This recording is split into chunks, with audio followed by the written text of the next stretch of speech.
एक दिव्य मनुष्य में दिखाई देते हैं ये 6 लक्षण। क्या आपके अंदर भी है ये लक्षण? जानने के लिए वीडियो को ध्यान से अवश्य देखें। नमस्कार, स्वागत है आप सभी का एक बार फिर से। दोस्तों, महात्मा विदुर जी ने अपनी नीति में एक दिव्य मनुष्य के लक्षणों के बारे में बताया है। यदि किसी व्यक्ति में ये 6 लक्षण दिखाई देते हैं तो वह दिव्य पुरुष कहलाता है। दोस्तों, जब भी हम मुश्किल में होते हैं और कोई हमारी मदद करता है तो हम उसे देवता कहकर के संबोधित करते हैं या फिर ईश्वर का दूत मानते हैं। किंतु महात्मा विदुर जी ने अपनी नीति में ऐसे लोगों के बारे में बताया है जिनमें सचमुच में देवताओं का अंश होता है। वे देवताओं के समान पूजनीय होते हैं। ऐसे लोगों को तीनों लोक में कीर्ति प्राप्त होती है। आकाश से देवता भी ऐसे व्यक्ति को देख करके नमन करते हैं। यदि आपके अंदर भी इनमें से कोई एक भी गुण है तो आप कोई साधारण मनुष्य नहीं है। आप अवश्य ही पिछले जन्म में कोई पुण्य आत्मा रहे होंगे, क्योंकि ऐसे साधारण गुण किसी भी साधारण मनुष्य में नहीं पाए जाते।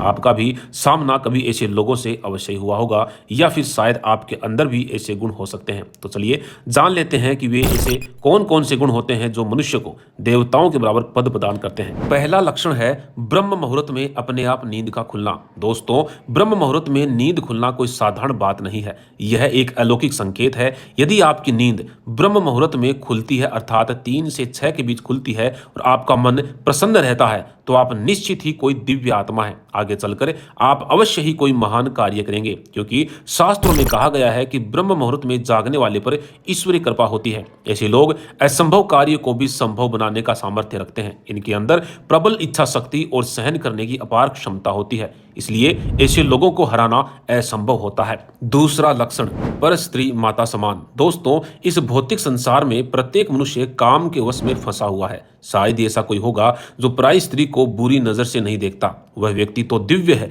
जो पराई स्त्री को माता के समान मानता है। उनके मन में पराई स्त्री को देखकर किसी भी प्रकार का विकार उत्पन्न नहीं होता। वही पुरुष धन्य है। ऐसे पुरुष को इस संसार में कोई भी स्त्री अपने वश में नहीं कर सकती, इसलिए ऐसे पुरुष चिरंजीवी होते हैं। तीसरा लक्षण, बुरे के साथ अच्छा व्यवहार। विदुर जी कहते हैं कि अच्छे के साथ बुरा करने वाले को नीच कहा जाता है। बुरे के साथ बुरा करने वाले भी बुरे ही होते हैं, लेकिन बुरे के साथ अच्छा करने वाले व्यक्ति महान होते हैं। किंतु जो व्यक्ति किसी बुरे से बुरे व्यक्ति से भी अच्छा काम करवाए तो वह कोई दिव्य आत्मा ही हो सकती है। अर्थात जो किसी बुरे व्यक्ति के मन को भी बदल दे, जो बुरे लोगों को अच्छा काम करने के लिए प्रेरित करे, जिसकी बात मानकर बुरे लोग बुरे काम करना छोड़ दें, ऐसा व्यक्ति देवता तुल्य होता है और वो आगे चलकर इस संसार में सबसे ऊंचे स्थान को प्राप्त करता है। चौथा संकेत, दोस्तों, विदुर जी कहते हैं कि दिव्य पुरुष में यह लक्षण होता है कि वे विशालकाय जलाशय की भांति शांत रहते हैं। उन्हें चाहे कितने भी कटु वचन बोले जाएं, उनका कितना भी अपमान किया जाए,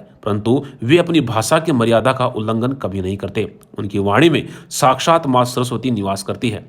उनके मुख से अपशब्द सुनने को कभी नहीं मिलेंगे। ऐसे लोग बुद्धिमान होते हैं। ये प्रत्येक वाक्य पूरी समझदारी के साथ कहते हैं। इनकी बातों का महत्व सबसे अधिक होता है। पांचवा लक्षण, कभी दूसरों को दुत्कारते नहीं। दोस्तों, विदुर जी के अनुसार जो कभी अपनी शरण में आए व्यक्ति को दुत्कारता नहीं है, बल्कि उसे संरक्षण देता है, साधु संतों की सेवा करता है और द्वार पर आए भिक्षुक को खाली हाथ जाने नहीं देता, किसी को तुच्छ समझकर उसका अपमान नहीं करता, किसी उच्च कुल के धनी व्यक्ति की चापलूसी नहीं करता, वह व्यक्ति ही सर्वश्रेष्ठ होता है। छठा लक्षण, दया करना। महात्मा विदुर जी कहते हैं कि दिव्य पुरुष सभी प्राणियों पर दया करते हैं, दूसरों की भूल को क्षमा करते हैं, कभी किसी प्राणी के प्राण नहीं हरते और कभी किसी को कष्ट नहीं देते। यहाँ तक कि भूमि पर चलते समय हर कदम को सावधानी से रखते हैं। कोई छोटा सा कीट भी उनके पैर के तले रोंद कर ना मर जाए, इसकी वे चिंता करते हैं। एक दिव्य पुरुष में ऐसे ही लक्षण दिखाई देते हैं। तो दोस्तों, अगर आपके अंदर भी ऐसे लक्षण हैं तो हमें भी कमेंट के माध्यम से अवश्य बताएं और इस जानकारी को अन्य लोगों तक भी अवश्य पहुंचाएं। जय श्री कृष्णा, धन्यवाद।